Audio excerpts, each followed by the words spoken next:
Bom, meus amigos, eu estou aqui hoje para fazer mais um vídeo. Muito feliz. Vou fazer um vídeo hoje sobre o ostracismo. O ostracismo é uma tática usada pelas testemunhas de Jeová para,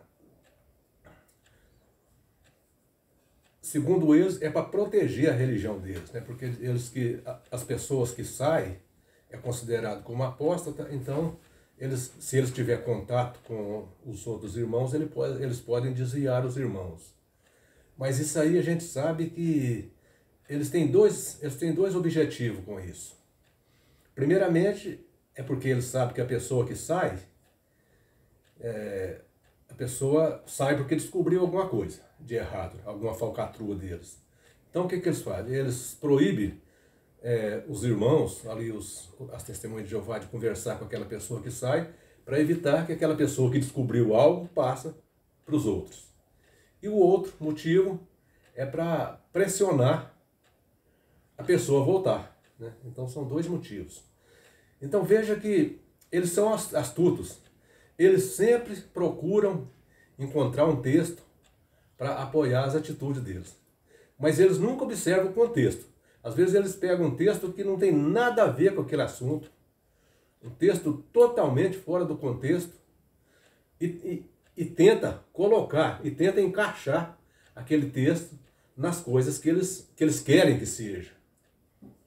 Então eu acho que as testemunhas de Jeová, não sei, eu não conheço todas as religiões, mas eu acho que as que eu conheço, é a única religião que pratica esse tipo de coisa. Então o que acontece? Hoje eu vou conversar com vocês sobre um texto que é muito utilizado para eles, para apoiar essa atitude deles. E eu vou mostrar que esse texto não tem nada a ver com isso. Esse texto, observando o contexto dele, é totalmente diferente.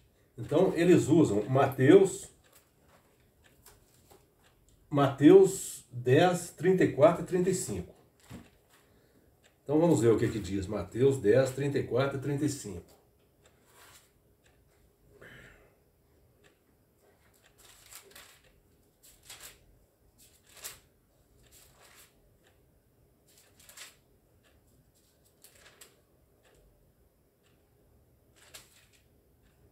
Aqui Jesus diz assim, ó: não penseis que vim trazer paz à terra. Não, vim trazer a espada. Não vim trazer paz, mas a espada. Vim para causar divisão entre o homem e seu pai, entre a filha e a sua mãe, entre a nora e a sua sogra. Então, eles usam esse texto aqui para tentar justificar essa atitude deles. Mas veja vocês, que se vocês for observar o contexto, olha lá no início, em Mateus capítulo 10, versículo 1, que Jesus estava enviando os apóstolos para pregar. Jesus Cristo não estava falando desse assunto relacionado com isso. Jesus estava mostrando para os apóstolos, ali no capítulo 10, que nem sempre a mensagem que eles iam pregar ia ser bem recebida. Porque ele estava mostrando para eles que até mesmo dentro de uma família ia haver divisão por causa da mensagem de Cristo. Ia dizer que o pai, às vezes, o pai não ia concordar com o filho, a filha não ia concordar com a mãe não ia concordar com a filha, a nora não ia concordar com a sogra. Então ia haver esse tipo de divisão. Então veja que a palavra espada, que Jesus usou aqui, ela não significa guerra. A palavra espada aqui, ela significa divisão. A espada é usada para dividir. Então aqui significa divisão. Significa que, muitas vezes o filho ia ser crente e o pai não, então ia haver um certo constrangimento entre eles. O pai ia ser crente, o filho não, ia haver um certo constrangimento. Eu, por exemplo, eu posso dizer, na minha família, a minha família é dividida espiritualmente. Olha, a minha esposa é católica, eu tenho uma filha que é a mãe do Rafael, que me ajuda aqui. Ela não se interessa por religião. O meu filho é crente. A minha nora é testemunha de Jeová. Então, existe uma divisão religiosa na nossa família. Mas isso não quer dizer que nós temos que ser inimigos dos outros. Isso, nós podemos levar isso muito bem, cada um respeitando a crença um do outro, não é verdade? Então veja que eu vou mostrar para vocês aqui que até mesmo Jesus Cristo teve uma família. A família biológica de Jesus Cristo era dividida espiritualmente. Veja vocês que Jesus, que a família de Jesus, a família biológica de Jesus, só passaram a ser seguidor de Jesus após a morte de Jesus. A família de Jesus, a família biológica dele, não acreditavam nele. Eu vou mostrar isso para vocês aqui no livro de Marcos. No livro de Marcos, no capítulo 3, eu vou mostrar para vocês que a família biológica de Jesus não acreditava nele. Marcos 3, 20 e 21. Vejam comigo Marcos 3, 20 e 21. Aqui veja que Jesus, após ele fazer várias pregações ali, a família biológica dele não acreditou nele. Porque veja assim, ó. Então ele foi para casa. Não obstante, a multidão afluiu de novo, de modo que não podiam comer. E quanto os parentes de Jesus, ouvindo isso, saíram para o prendê-lo, porque dizia, ele está fora de si. Então veja que a própria família biológica de Jesus não acreditava nele. Agora eu pergunto a vocês, será que Jesus ostracizou eles por isso?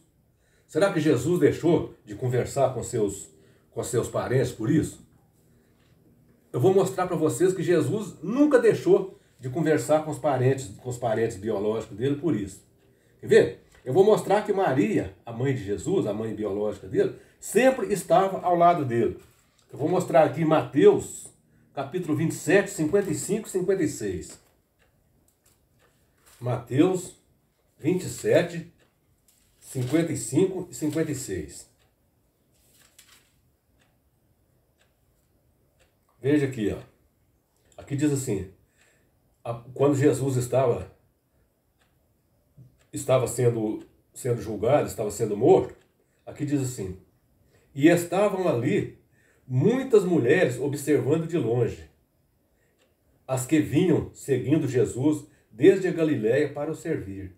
Entre elas estavam Maria Madalena, Maria, mãe de Tiago e de José, que é Maria, a mãe biológica de Jesus, e a mulher de Zebedeu. Então veja que Maria estava sempre do lado de Jesus.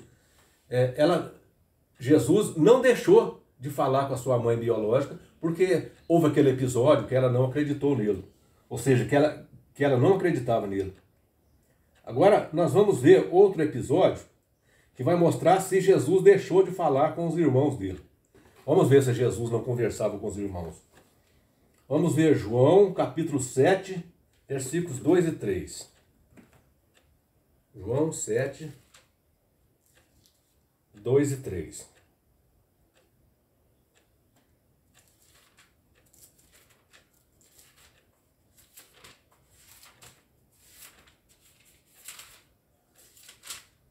João. Aqui diz assim, ora, a festa dos judeus, chamada de festa do tabernáculo, estava próxima.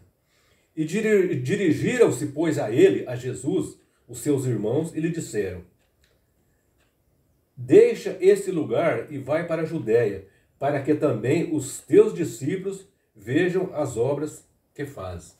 Então veja aqui os irmãos de Jesus conversando com ele. Então veja que Jesus não deixou de conversar com os irmãos dele, porque os irmãos dele não acreditavam nele. Agora veja, eu vou fazer uma pergunta para os irmãos. Será que Jesus ostracizou os seus apóstolos em algum momento? Ou seja, forçou eles a segui-lo? Será que Jesus pressionou? Será que Jesus pressionou os seus apóstolos para o segui-lo? Eu vou citar um relato aqui. Eu vou citar um relato aqui e gostaria de analisar com vocês. Livro de Evangelho de João, capítulo 6, versículos 66 a 68. Então veja que, após Jesus falar algumas coisas que ali os discípulos não concordaram, os discípulos de Jesus se afastaram dele, foram se afastando. Então o que aconteceu? Olha, veja aqui no versículo 66, capítulo 6, versículo 66.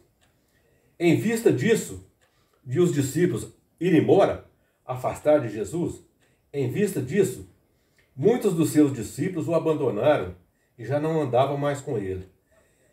Então perguntou Jesus aos 12, porventura, quereis também vós, outros, retirar-vos? Então veja que Jesus, em vez de Jesus dizer, olha, os discípulos foram, mas vocês ficam. Não, Jesus perguntou, vocês não querem ir também? Se quiser, vai, pode ir, vocês são livres. Veja o que o apóstolo Pedro respondeu. E respondeu Simão Pedro. Respondeu Simão Pedro. Senhor, para quem iremos? Tu tens palavras de vida eterna, e nós temos crido e conhecido que tu és o Santo de Deus.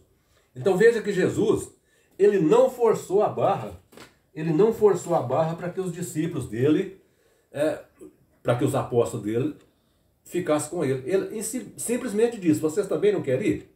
Então Pedro disse, para quem que nós vamos? Só o Senhor é a verdade. Então o que segurou os apóstolos com Jesus não foi o ostracismo. O que segurou foi a verdade. Então o que segura uma pessoa numa religião é a verdade. Não é forçação de barra, não é forçar a barra, pressão. Não é isso que segura. Então o que segura é a verdade. Então a pessoa tem a liberdade de seguir a religião onde ele considera que tem a verdade. Então a verdade é essa.